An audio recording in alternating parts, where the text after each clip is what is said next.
ሰላም ነው። እንዴት ነህ? አለን አማን አለን አልሐምዱሊላህ። ደህና ነህ? ደህና ነኝ። ጥያቄ ነበረኝ። እሺ ጥያቄ ምንድን ነው? ጥያቄ በአንተ አስተሳሰብ ያኔ ከሙስሊም ውጪ ገነት የሚገባ የለም ብለህ ታምናለህ አይደል? አዎ። እሺ እኔ ክርስቲያን ነኝ። ያኔ ምንም ኃጢአት አልሰራውም። እንዴት ሲኦል ልገባ እችላለሁ? ስንት ዓመት ነው ልጅ? መልስልኝ ጥያቄውና ደግሞ ሌላ ጥያቄ አለኝ። እሺ መልስልሃለሁ። እኔ ክርስቲያን ነኝ ስትል ጊዜ ክርስትና ደግሞ እምነቱ ምንድነው ከተባለ አምላክ ኢየሱስ ክርስቶስ አምላክ ነው ብለህ ታምናለህ አይደል? አዎ አምናለሁ። ይሄ ትልቁ ኃጢአት በእስልምና አስተምህሮ በአምላክ ላይ ማጋራት ነው። ማስረጃ አላህ ሲናገር ኢነ ሽርከ ለዙልሙን ዐዚም ይላል። በአንዱ አምላክ ላይ በአላህ ላይ ማጋራት ወይንም አላህን መካድ ትልቁ ኃጢአት ነው። ገብቶሃል? ኃጢአት አልሰራህም ስትል ጊዜ ተሳሳትክ ማለት ነው። ክርስቶስ እኔ ሰው ነኝ ብሎ ሳለ አይ አምላክ ነው ማለትህ ትልቁ ኃጢአት ነው። ዮሐንስ ወንጌል ምዕራፍ 8 ቁጥር 40 ላይ ኢየሱስ ክርስቶስ እኔ ከእግዚአብሔር የሰማሁትን እውነት የምነግራችሁ ሰው ነኝ አለ። አንተ ሰው ነው ብለህ ታምናለህ? ኢየሱስን ታምራት? ፍጹም ሰው ፍጹም አምላክ ነው ብዬ አምናለሁ። ኢየሱስ ክርስቶስ ግን ይሄን አላለም። እኔ ሰው ነኝ ብሎ ተናግሯል። ጥሩ ነው እሱን። ነገር ግን እኔ አምላክ ነኝ አላለም። በፍጹም አምልኩኝም አላለም። ግን ታመልከዋለህ። ይሄ ኃጢአት ነው። ሞትን ድል አድርጎ እንደተነሳ ታውቃለህ? ሞትን ድል አድርጎ አልተነሳም። አምላኩ ነው ያስነሳው። እንደ መጽሐፍ ከሄድን እንኳን ባያስነሳው አምላኩ ምን ይሆን ነበር የሚለውን መጽሐፉ ሲነግረን በስብሰው የቀር ነበር ይለናል። እና አምላክ አይሞትም። ደግሞ ይሄ ልታውቅ ይገባል። እሺ ደግሞ ነብዩ መሐመድ ከሰሩት ተአምር ልትነግረኝ ትችላለህ? በትንሹ እነግርሃለሁ። አብሽር። የነብዩ መሐመድ ሰለላሁ ዐለይሂ ወሰለም ተአምራቶች በጥቂቱ ንገረኝ። ነቢያችን ሰለላሁ ዐለይሂ ወሰለም በጣም በርካታ ተአምራቶችን አድርገዋል። ከዚያ መካከል አንደኛው ምንድነው? ጨረቃን መክፈላቸው። ነቢያችን ሰለላሁ ዐለይሂ ወሰለም የመካ ሰዎች ጠየቋቸው፣ አንተ ሙሐመድ ሆይ ያ ሙሐመድ እንኩንተ ነቢይን አሪና አያ፣ አንተ ሙሐመድ ሆይ እንዳው ነቢይ ከሆንክ ነቢያት ተአምር ሰርተህ ያሳዩ ነበርና ተአምር ሰርተህ እንድታሳየን እንሻለን አሏቸው። የመካ ሰዎች በዘመናቸው ያሉ ሰዎች ፈአራሁም ምን ሽቃቅ አልቀመር፣ ይሄን ያዩ የአይን ምስክሮች የሆኑ ሰሃቦች ምን አሉ? ነቢዩ ሰለላሁ ዐለይሂ ወሰለም የጨረቃን መከፈል አሳያቸው ይላል። ነቢያችን ሰለላሁ ዐለይሂ ወሰለም ጨረቃን ከፍለው አሳያቸው ለእነዚያ ሰዎች። አንደኛ እሱ ነው። ሁለተኛ ምንድነው? ቁርአን ላይ ያሳያ ቀጥልሽ እሱ ያመለክታል። አላህ በቁርአን ላይ እቅተረበት ሰዓቱ ወንሸቀ አልቀመር ይላል። ጨረቃዋ ተከፈለች ዛሬ ይናገራል። ይሄን ያዩ የአይን እማኞች ሰሃቦች በዚህ ላይ ያለው ጨረቃን ከፈለ። አንድ የሜት አድርገው ከይቅርታ ላይ ያወራን ታርጋትሩ እሺና ሐዲስ ላይ እሱን አውጥቼ ማሳያለሁ። ሌላኛው ሁለተኛ ምንድነው? ነቢያችን ሰለላሁ ዐለይሂ ወሰለም ከመካ እስከ ቤተል መቅደስ ወይንም ቤተ መቅደስ ኢየሩሳሌም የሚገኘው ከዚያም በኋላ ሰባቱን ሰማያት አድርገው መሄዳቸው በአንዲት ሌሊት ቅጽበት አስቡት። ይሄንን መልአኩ ገብርኤል ነው ይዟቸው የሄደው። ከመልአኩ ገብርኤል ጋር ቀጥታ ከመካ እስከ ኢየሩሳሌም ከኢየሩሳሌም እስከ ሰባት ሰማያት ድረስ አቆራርጠው ሄደው ደርሰው ከአምላክ ጋር ንግግር አድርገው መምጣታቸው ሁለተኛው ድንቅ ተአምር ይሄ ነው። ይሄ በቁርአን ላይ ተጠቅሷል። አላህ ሱብሓነሁ ወተዓላ ሱረቱል ኢስራ መጀመሪያ ላይ ይገልጸዋል። ሐዲስም ላይ ልክ እንደው ሰሂህ ሙስሊም 162 ላይ እናገኘዋለን። ሶስተኛ ሌላ ነቢያችን ሰለላሁ ዐለይሂ ወሰለም ያደረጉት ተአምር ምንድነው? ሱሐቦቻቸው ከዕለታት አንድ ቀን ውዱ የሚያደርጉበት ውሃ አጥተው አስፈልጓቸው መጡና ጠየቋቸው፣ አንተ የአላህ መልእክተኛ ሆይ ውዱ የምናደርግበት ውሃ የለንም፣ ሶላትም ደርሶብናል፣ ከየት እናምጣሏቸው? ነቢያችን ሰለላሁ ዐለይሂ ወሰለም ከጣቶቻቸው መካከል እንደዚህ ቢስሚላህ አሉና አፈለቁላቸው። ይሄን ያዩ የአይን እማኞች በርካታ ሰሃቦች መሰከሩ። ከጣቶቻቸው መካከል ውሃ ሲፈልቅም ተመለከትን፣ እኛም በዚያ ሁላችንም ውዱ አደረገን ብለው ተናገሩ። አራተኛ ነቢያችን ሰለላሁ ዐለይሂ ወሰለም ለጥቂት ሰዎች የሚትበቃ ምግብን ጥቂት ምግብ ለብዙ ህዝብ የመባረክን ተአምር ተሰጥተው ነበር። ከዕለታት አንድ ቀን ነቢያችን ሰለላሁ ዐለይሂ ወሰለም የኸንደቅ ጦርነት ወይንም የአሕዛብ ጦርነት ጊዜ ነቢያችን ሰለላሁ ዐለይሂ ወሰለም በጣም ተርበው ነበር። ወደ 1400 የሚሆኑ 500 የሚሆኑ ሱሐቦች አሉ። እርሳቸው ተርበው ሳሉ ከሱሐቦቻቸው መካከል አንድ ሰው ተነሳና የእርሳቸውን መራብ ያየ ሱሐባ ቅርብ ቤት ነበረውና እዚያ እስኪ እንዳው ወደ ቤት ሄጄ ለነብዩ መሐመድ ሰለላሁ ዐለይሂ ወሰለም ተርበዋልና የሚበላ ምግብ ላምጣላቸው ብሎ ወደ ቤቱ ይሄዳል። እቤት ሄደና ሚስቱን ጠየቃት። ሚስቴ ሆይ የአላህ መልእክተኛ ነብዩ ሰለላሁ ዐለይሂ ወሰለም ተርበው ተመልክቻለሁ እና ይሄ ነገር አላስቻለኝም፣ እባክሽ ምግብ ካለ ስጭኝና ልውሰድላቸው አላት። ሰውየው ምን አለ? ሚስቱ ምን አለች? ቤት ውስጥ ምንም የሚቀመስ ነገር የለም አለች። ነገር ግን ትንሽዬ ዱቄት አለች፣ እንዲሁም ትንሽዬ ግልገል አለች፣ ፍየል ትንሽዬ ግልገል ነች። እሷን እንረዳትና ስጋ ሰርተን ይህንንም ቂጣ ጋግረን እንውሰድላቸው ካልክ እሺ አለችው። ሌላ ግን ምግብ ቤት ውስጥ የለም አለች። ሰውየው መሻላ ፍየሏን አረደ፣ ስጋዋን ጠባና ብረት ድስት ላይ አስቀመጠ።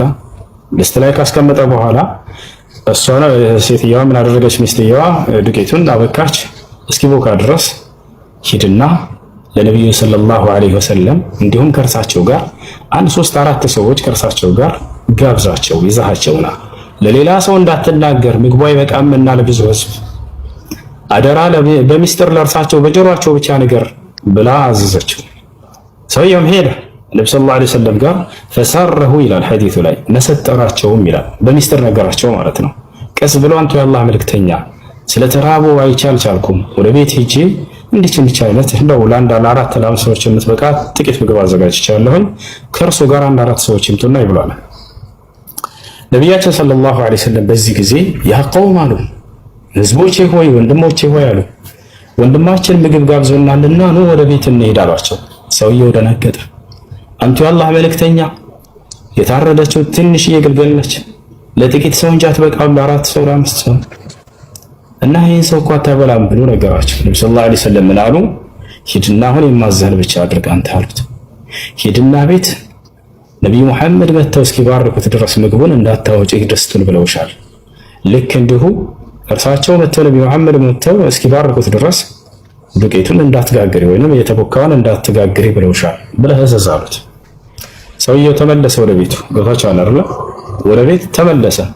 ከዚያ በኋላ ነብያችን ሰለላሁ ዐለይሂ ወሰለም ከሰሃቦቻቸው ጋር ወደ 1400 እና 500 ህዝቦች እንዲሆኑ ሄዱ። ከዛ ሄደና ሰውየው ምን አላት ለሚስቱ? ነብዩ መሐመድ ሰለላሁ ዐለይሂ ወሰለም ከህዝቦቻቸው ጋር ከ1500 ህዝብ ጋር እየመጡ ነው አላት። ደነገጠች ሚስትየዋ። በሚስጥር ንገራቸው አላልኩም ነበርን አለችው። ያልሽኝን አድርጌ ነበር እኔም አለ ሰውየው። ግን እርሳቸው እንዲህ በቃ አድርጌ ብለዋል፣ የሚሆነውን እናያለን አለ። ወደ ነቢያችን ሰለላሁ ዐለይሂ ወሰለም መጡ። የአይን እማኝ የሆነ ሷሃባ ራሱ ሰውየው ሲናገር ምን አለ? ይሄን ተአምር ያየ የተቋደሰ የበላ አካል ነው እየመሰከረ ያለው። ያ ጀማ ከሩቅ የሆነ ታሪክ ሰምቶ አይደለም፣ እዛው ያየው አካል ራሱ ሲናገር ምን አለ? ድስቱንም ሰጣቸው አለ። ወዲያው ያዙና ዱዓ አደረጉ፣ ጸሎት አደረጉ፣ ባረኩትም አለ። ልክ እንዲሁ አውጥቼ አሳያቸዋለሁ ማስረጃ ምትሉ ልጆች። ልክ እንዲሁ ደግሞ ዱቄቱን ተቀበሉና ማነው የተቦካውን እርሱንም ያዙና ዱዓ አደረጉ፣ ባረኩትም። አሁን እየጋገርሽ ቂጣውን አቀብይና አሉ ነብያችን ሰለላሁ ዐለይሂ ወሰለም። እየተጋገረ ቂጣው ይሰጣቸዋል። ራሳቸው ነብያችን ሰለላሁ ዐለይሂ ወሰለም ስጋ እያነሱ በጭልፋ ያንን ቂጣ ላይ ያደረጉ ለሰሃቦቻቸው ይሰጧቸው ጀመር። ወላሂ እየማለ ነው ሰሃባ የሚናገረው። በአላህ ስም እላለሁኝ አለ የመጣነው ወደ 1400 የምንሆን ህዝቦች በልተን ጠገብን አለ። ነገር ግን ድስቱ ስንመጣ እንደነበረ ነው፣ ምንም እንኳን አልጎደለም ነበር አለ። የተቦካው አልጎደለም ማለት ያሰላ ለጥቂት ሰው የሚበቃን ምግብ ለብዙ ህዝብ የባረክን ተአምር ተሰጥተው ነበር ነብዩ ሰለላሁ ዐለይሂ ወሰለም።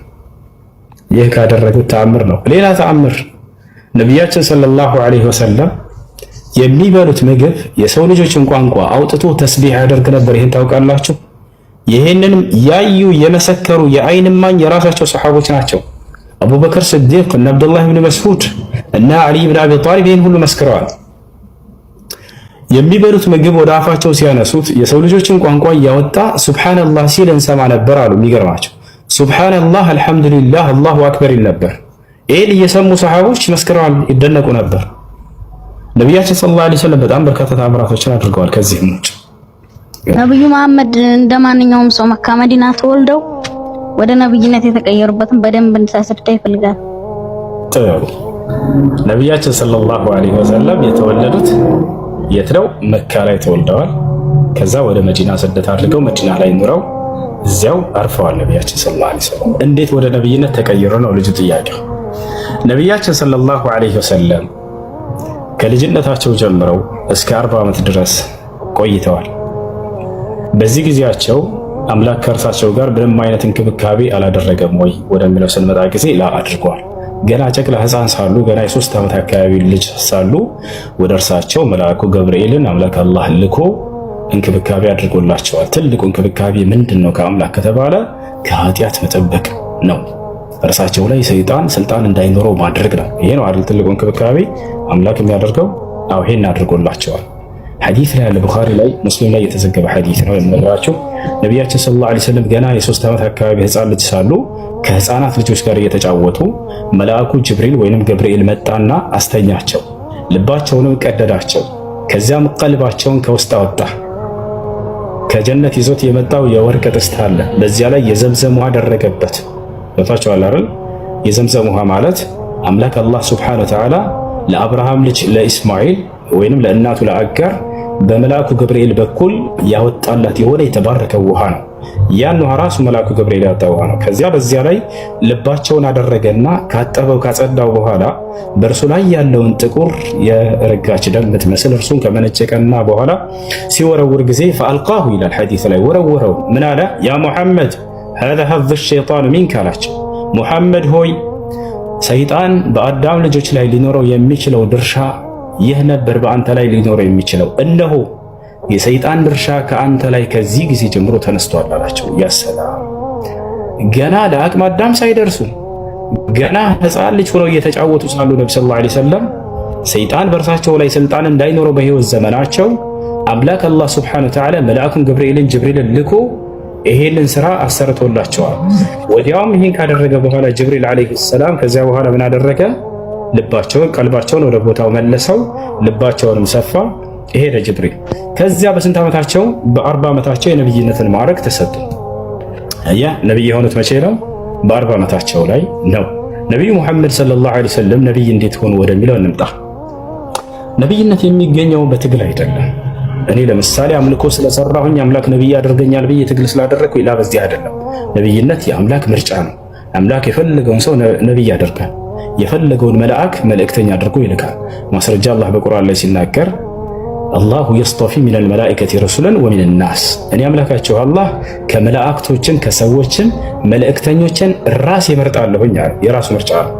ነቢያችን ሰለላሁ ዐለይሂ ወሰለም ታዲያ ልማዳቸው ምን ነበር? ከልጅነታቸው ጀምሮ ከተባለ ሰይጣን በእርሳቸው ላይ ስልጣን እንዳይኖረው ተደረገ ማለት በፍጹም የሰይጣንን ስራ ኃጢአትን አላደረጉም። ክህደትንም ሆነ ኃጢአትን በፍጹም እንዳያደርጉ ነው ሰይጣንን ስልጣኑን አላህ ሱብሓነሁ ወተዓላ ከእርሳቸው ያነሳበት።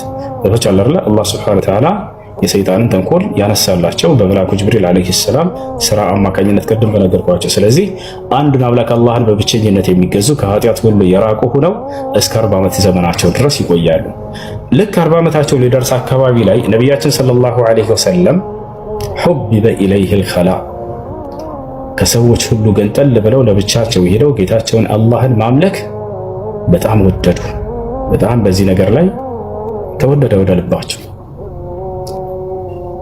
ከመካ እዚያው ላይ የሚገኝ ከተራራዎች መካከል በአንድ ተራራ ላይ ጀበል ኑር ተብሎ የሚጠራ የብርሃኑ ተራራ ይባላል።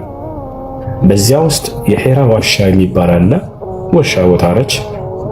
ወደዛ ሂደው ነቢያችን ሰለላሁ ዐለይሂ ወሰለም ስንቅን ይዘው በሚስታቸው ኸዲጃ ስንቅን ታዘጋጅላቸዋለች። ያንን ስንቅ ይዘው ወደዚያ ዋሻ ይሄዳሉ። ለብቻቸው ጌታቸውን አላህን ተገዝተው ያ ስንቅ እስኪያልቅ ድረስ ይቆዩና ካለቀ በኋላ ወደ ቤታቸው ይመለሳሉ። ዳግም እንደገና ስንቅን ይዘው ወደዛ ይሄዳሉ። ለበርካታ ጊዜያት በዚህ ሁኔታ ቆዩ ነቢያችን ሰለላሁ ዐለይሂ ወሰለም። ወታቸው አለርላ ልክ አላህን እየተገዙ በዚህ ሁኔታ ባሉበት ሰዓት ነው መልአኩ ገብርኤል መጥቶ እዛ ነው የተገለጠላቸው። ፈጃአሁ መለኩል ሐቅ ወሁወ ፊ ጋሪ ሒራ ኢላል ሐዲስ ላይ የእውነትን መልአክ ወደ እርሳቸው መጣ። በሒራ ዋሻ ውስጥ ተቀምጠው አላህን እየተገዙ ሳሉ ማለት ነው። ወታቸው ወዲያው መልአኩ መጣና ነብይነታቸውን አበሰራቸው። መለኮታዊ ራእይ ያወረደላቸው ኢቅራ ቢስሚ ረቢከ አለዚ ኸለቅ ኸለቀል ኢንሳነ ሚን ዐለቅ ኢቅራ ወረቡከል አክረም አለዚ ዐለመ ቢልቀለም ዐለመል ኢንሳን ማ ለም ያዕለም የሚለው የቁርአን አንቀጽ ወረደ።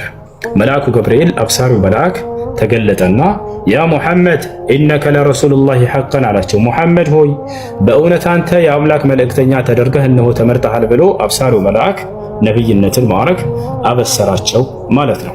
ይሄን ይመስላል። ከዛ ጊዜ በኋላ አላህ ሱብሓነሁ ወተዓላ በእርሳቸው ላይ ቁርአንን አወረደላቸው፣ መለኮታዊ ራእይን አወረደላቸው። በዚህ ህግና ስርዓትም ትውልድህን አስተምር አላቸው። ይሄን